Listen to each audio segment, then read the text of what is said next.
soon. It's been a bit warmer in the wall. I'll cut this stop nice and short. Come on, right the way round. Come on. Right, we're now standing on Tower Green, the centre of the Tower grounds. And from here I can point out some more places which you might like to visit later in the tour.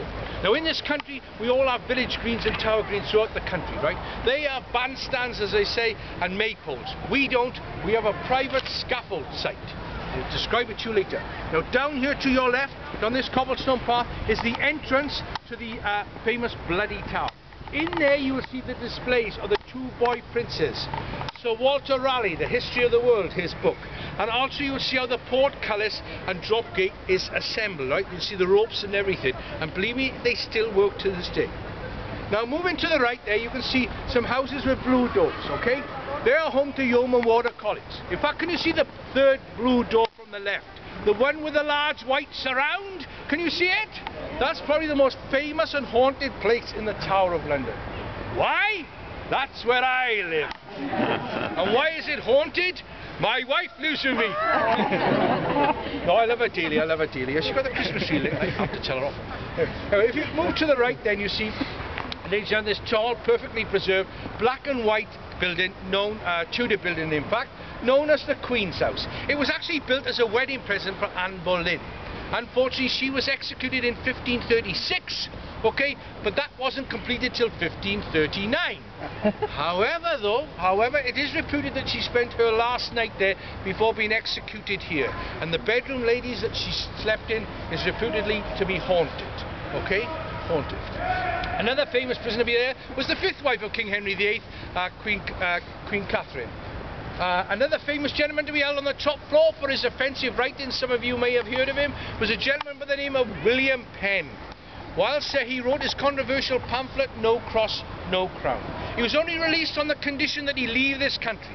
And so he crossed the Atlantic and founded his now famous Quaker colony known as Pennsylvania, which is named in honour of his farm. Another chap to be held there for 3 days in May 1941 was Rudolf Hess, Deputy Führer of Nazi Germany. He of course eventually ended up in Spandau prison in Berlin. Now moving around you now, this behind me here is the Beecham Tar. In there are over 80 inscriptions carved into the stonework like graffiti by prisoners, some dating back over 450 years, but well worth a visit. This blue door directly behind me is that of our tower doctor, okay? Yes, there are 125 people living in the Tower of London today, 125, okay? And that's our tower doctor. But don't need to worry, should he fail, the door to the right belongs to the tower chaplain. And up here then, as I say, to my left, we have the Chapel Royal of St. Peter ad Vincula, which we shall be going into very shortly. Over there, we have the newest building in the Tower of London. It is called the Waterloo Block. It was built in 1845 as a barracks for the 1,000 soldiers of the Tower garrison. Built on the site of the Grand Stars, in fact, which was destroyed by fire in 1841. Today, it houses the crown jewels and royal regalia, an entrance to which is underneath that black and gold clock there, just to the right of the sentry there, where those three gentlemen, I believe, are going into now. Now when you go in there, ladies, please have a look at the crown jewels. They're all original and real. Then what I'd like you to do is take out your left hand, look at the fourth finger and the stone that's on it, and look at the gentleman who's by the side. But you don't have to worry, we're selling them off at the moment, 2 for the price of 1. At the far end of the square, we have the Museum of the Royal Regiment of Fusiliers, famous infantry regiment of the British Army, founded during the Tower of London in 1685. And now I'll move round to my right here quickly as we get in the big phone. Here we have, as I say, the private execution site. Not to be confused with the public execution site outside the tower, up on Tower Hill, which I described earlier. To be executed here, you had to be very well connected. The first to be executed here, as I say, in 1536, was Queen Anne Boleyn, the second wife of King Henry VIII. She was held here for the last 18 days of her life on charges of incest and adultery with her brother and for making fun of the king's clothes. She was found guilty, but because she was frightened of the block and axe, she was beheaded in the French fashion by means of the double-handed, double-edged sword. Now as she knelt on the scaffold with her head uppermost, she looked up at the French executioner. He said, "Mon Dieu, she looks at me." She was slapped her head turned, he pulled the sword out from underneath the straw and took off her head with one swipe of the sword. He then bent down and immediately picking up her severed and bleeding head, he held it aloft for all the assembled crowd to see.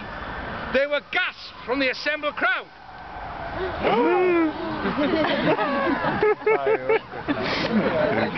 There were even louder gasps from the assembled crowd. Because they noticed that her lips were still moving in prayer and her eyes were gazing all around the crowd. He was that quick. 5 years later, in 1541, it was the turn of Margaret Poe, an 80-year-old Plantagenet princess, right? An aunt of King Henry VIII. As she knelt on the scaffold, okay, the executioner brought down his axe. He slightly missed and caught her across the shoulder. She got up and ran away. But don't worry, he chased after her and lopped off her head with his sword.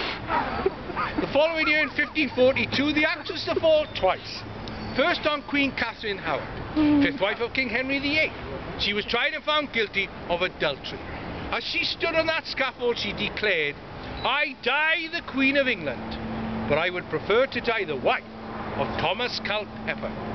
The Queen's lover, Thomas Culpeper, was taken to Tyburn near Marble Arch, where he was hanged, drawn, cut from here to here, and his entrails pulled out, and quartered, hung, drawn and quartered, and those parts of his body were sent to all parts of the kingdom. On the same day, on the same spot, it was the turn of Jane Boleyn, widow of Anne Boleyn's brother and a lady-in-waiting to the Queen. It is claimed she had full knowledge of the Queen's illicit affair, but had deliberately concealed it from the King. Now, 12 years later, in 1554, the axe was to fall on Lady Jane Grey.